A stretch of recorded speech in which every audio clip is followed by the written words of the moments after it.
How to optimize your Facebook ad campaigns. Follow the steps below so you don't overthink things and make bad decisions when optimizing your FB ads. Reverse engineer your competitors and come up with a standard model. If you have a personal account, find your competitors and like their pages. Before you know it, you'll start seeing ads either from your competitors themselves or from businesses that are very similar to your competitors. Pay close attention to these ads.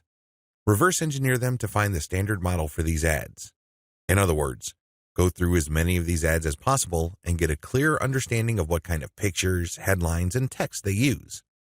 Also, if they are mostly promoting posts, pay attention to that.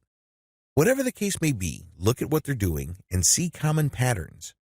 Focus on the most commonly used strategies because this gives you the industry standard model. Don't get sidetracked by ads that seem so different, so new or so innovative, because if they are so different from the industry standard model, they're outliers.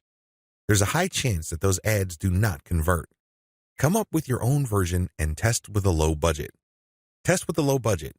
You don't want to burn through a tremendous amount of cash during the testing process. There will be a time and place for you to get crazy with the budget, but now is not the time. Create variations and test. Now that you have come up with your own version of the standard model, create variations of it and then run low-budget tests. Do not do this randomly.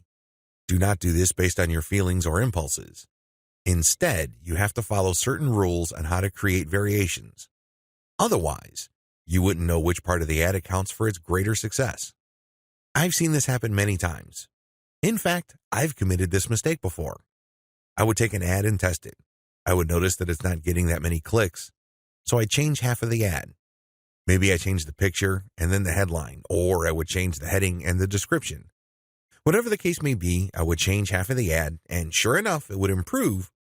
But when I try to improve things again by changing the other half of the ad, it falls apart. You want to establish a way of effectively tracking which changes accounted for which improvement. By using this method, you can optimize parts that work to reach peak convertibility and then work on the other elements of the ad that could use some improvement. However, you have to do this in a systematic way. I've described this in the section below. Pick the winner and make further variations. Now that you have made variations of the original and you ran a test, there will be at least one winner. It gets the most clicks and conversions. Make variations of it and you run the test again. Keep testing until you find the ad that delivers the best return on investment. The end of this process is pretty straightforward. You keep making variations and you keep testing on the cheap until you find an ad that delivers the best ROI. In other words, it delivers the most conversions while costing very little money. I know it sounds like a fantasy at this point, but it is doable with testing. Scale up. Increase your ad budget to your winning ad to pump a massive amount of traffic to it. You should only do this when you are dead sure that you have a winning ad on your hands. In other words, you have tested it rigorously and have optimized it to the point that it cannot improve its conversion rate any further. That's when it's ready to go big time. Make sure you optimize on an elemental level. The big problem with the ad optimization method I described above is how do you know which part of the ad to change up? How do you know which part of the ad to optimize?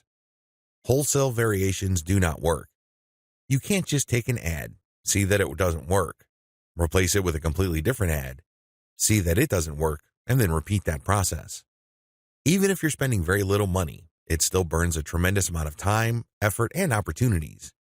You need to have a better way to turbocharge your results. Vary on an element-by-element basis. I would take an ad, and I would restrict my optimization to a specific element of that ad. Every ad actually has many elements. There is the graphics, the heading, the description, the link. I would start with one element, and I will come up with different versions. The most obvious part is the picture. So I'd play around with the different pictures and see which gets the most clicks. I would then come up with a variation of that picture and see if I can improve my click-through rate. Again, I'm spending very little money here. I just want to see an improvement in click-through rate for that element that I'm varying. Once I have reached a plateau and I can't improve any more on that element, I would then switch to another element. For example, if I'm running a campaign for dog food and I notice that my best performing picture after a series of variations is a picture of a chihuahua that seems to be smiling, I will keep that picture, but then I will then switch to the next element of the ad which is the headline. I would then keep varying the headline to see if I can improve the conversion rate of that ad. Once I've reached the ceiling or a plateau for improvements in conversions due to headline changes, I then move to the description. Do you see how this works? You know that you have to vary an element if you keep picking the winning variation.